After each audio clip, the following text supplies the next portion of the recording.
Hey guys, welcome back to the channel. Now, in this video, I'll be talking about how to create a web app using Python and ChatGPT. So for this specific video, the good news is you don't need to be a coder, you don't need to have any experience in software development, you don't need to have any kind of programming experience, and you don't need to learn how to code. What we're going to be doing is we will be prompting ChatGPT for the code. We will copy that code and paste it into the Python tool, which is Thonny, and then we will run that code to create our web app, which we can test and interact with. Okay, so let me just explain what I'm going to be doing here. We will create a web app using Python code and ChatGPT. Okay, so then the tools that we will use are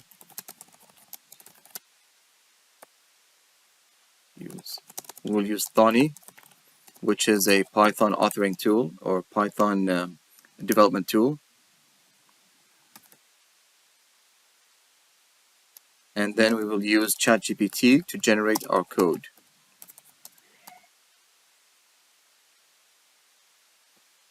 Okay. Without further ado, let's go ahead and begin. I'm going to show you the step-by-step process on how to do this. So this is the Thonny. You need to download this and install it. If you don't know how to, just go to I mentioned this previous video. I have another video about this here, which is how to install Thonny. Just go to thonny.org and then download the version that corresponds with your, if you're using Windows or OS.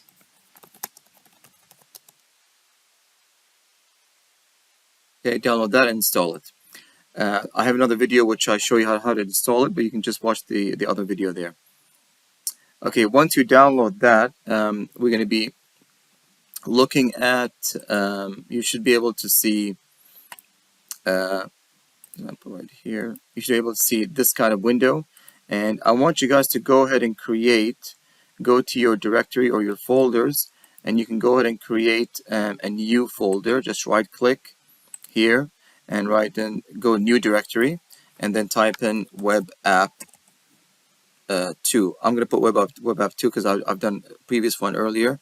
So I'm going to put Webapp 2, and within this web app, I'm going to go ahead and create a templates directory. Okay, from here, I'll go to a new directory and I'll call it templates. Okay.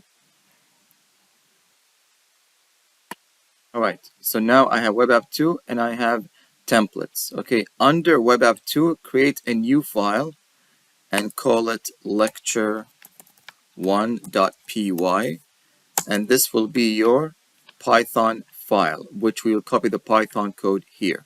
Okay.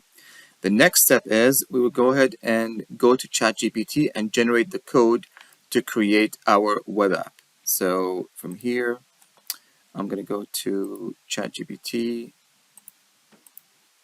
Okay, let me just use 4.0 version.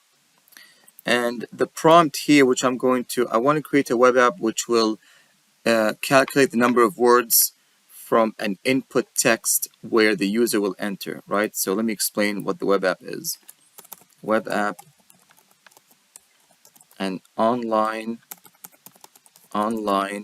word counter tool form where the user will enter some text and hit the button to generate the number of words in the text entered.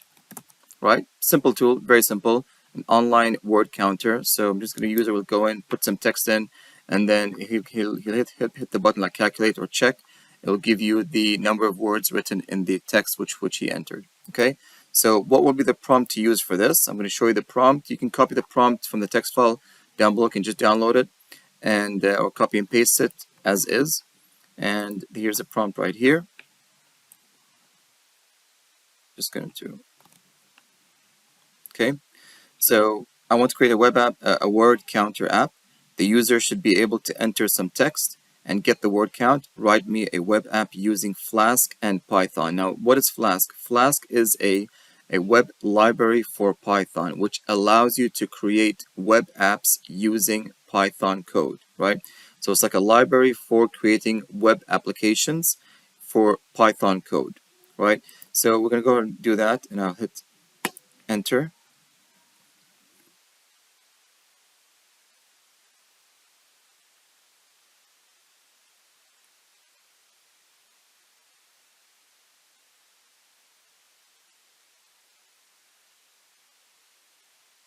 Okay.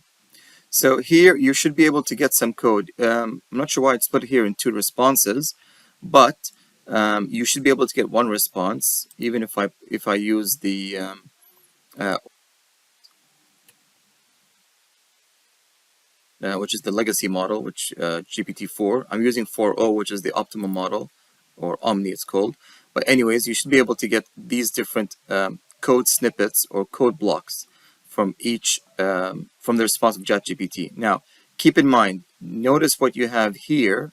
I'll focus on this one right here, app.py, which is this is where your Python code is going to go, which means you will go ahead and copy this code and paste it into the Python in Thonny.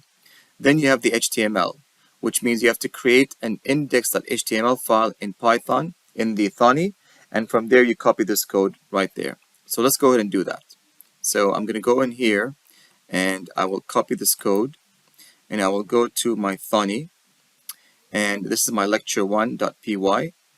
So I will copy it here. Okay, then I will save it. Then I should see lecture1.py here on the side, right? And in the templates folder, I'm going to go ahead and create a new file, and I'll call it index.html, right? This is where my HTML code is going to go, which I will copy it from ChatGPT, okay, which is right here, where it says templates index.html. So I'm going to copy all this HTML code. This HTML code is actually the front-end web app, which is the form, which you will display on the browser for the user to be able to enter the details. Okay, so I will copy this code right here. I will go to my Thonny. I'll make sure I get the index.html, and I will paste it here. Okay, then I will save it. Right? Once I save it, I should be able to run my code. Now, this is the bottom line here. This is an optional. It is some static styling, which is some CSS styles. What that means is you can actually do some different styling for your front end of the app to make it look more attractive, more easy to read, and more attractive for the user to interact with. We will do this later. Okay, I'll keep this for a separate video. Okay, so now I'm going to go into my Thonny, and then what I'm going to do is I'm going to go to my lecture.p1 file, and I will go ahead and run it, right? Now, when you run it, you might get one error about Flask is not installed. If you do get the error where it says Flask is not installed, you will need to go here, Manage Packages, go to Tools, choose Manage Packages, and then type in Flask, enter, and then you choose Flask right here. This is a simple framework for building complex web applications. You click on it. Now, I already have it installed, so you should get a button here that says here, Install. And you click on that button. It's going to take 2 or 3 minutes to install the library of Flask, which will allow you to create web applications using Python code. Okay? So I'm going to close that right here. So if you don't have Flask installed, just go ahead and do these steps, install it. You should have a button that says here, Install. Click on it, and then you'll install the library, and then you can close it, and then you can run your code right here. So here I'll have to test to make sure my Python interpreter is working. Yes, it is. So now I'm going to run the code right here. So I'll click Run. Okay. Now it should give me this, right? This means that the app is now running on this specific link, this URL link. This URL link is like a virtual server on your PC, on your laptop, which allows you to run your web app to be able to interact with it. So let's go ahead and see if it works.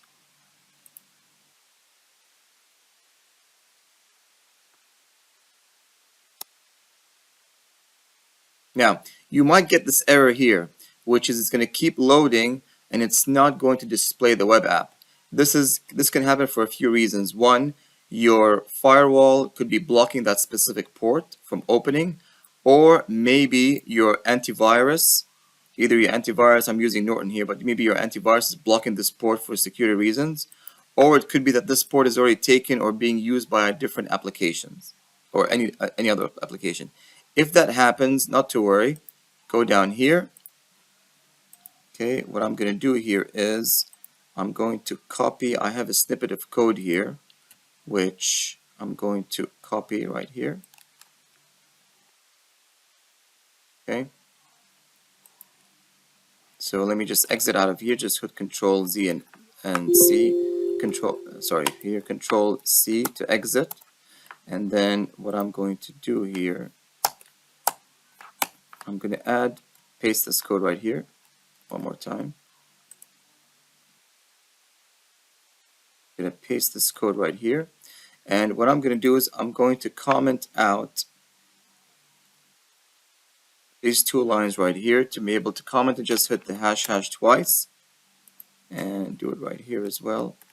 This will comment out this code right here, and it will add this code which will run automatically in your Python code.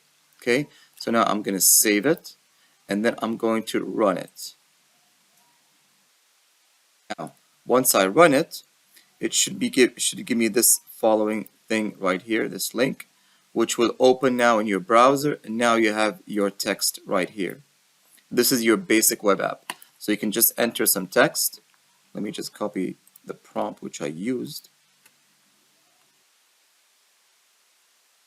Copy the text, and now I'll count the words, and now it'll tell me that the counter is 31, right? 31 of the words which I entered. Now it actually clears it here. I'm not sure why that happens. That could be something. It clears it, but maybe I could open it in a different browser just to double check right here. Should not be doing that honestly, but let's find out.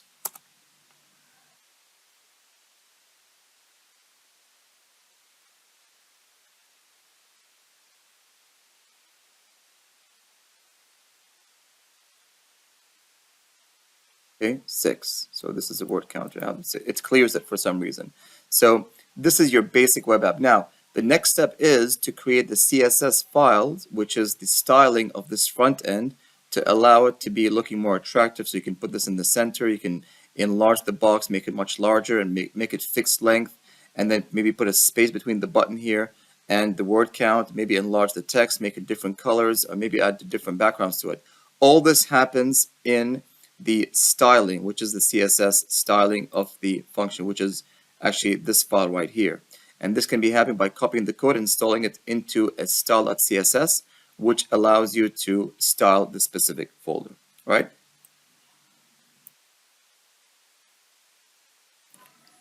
Okay guys, so I'm going to leave it right here. If you have any questions, please feel free to comment, and if you like this video, please hit the like button and subscribe. If you found this useful, if you have any questions, I'll be happy to answer them. In the next video, I'm gonna add the steps on how to do the styling for this specific app and how to make it even better by simply writing the prompt and generating the code from ChatGPT and then compiling it into the funny Python tool. All right.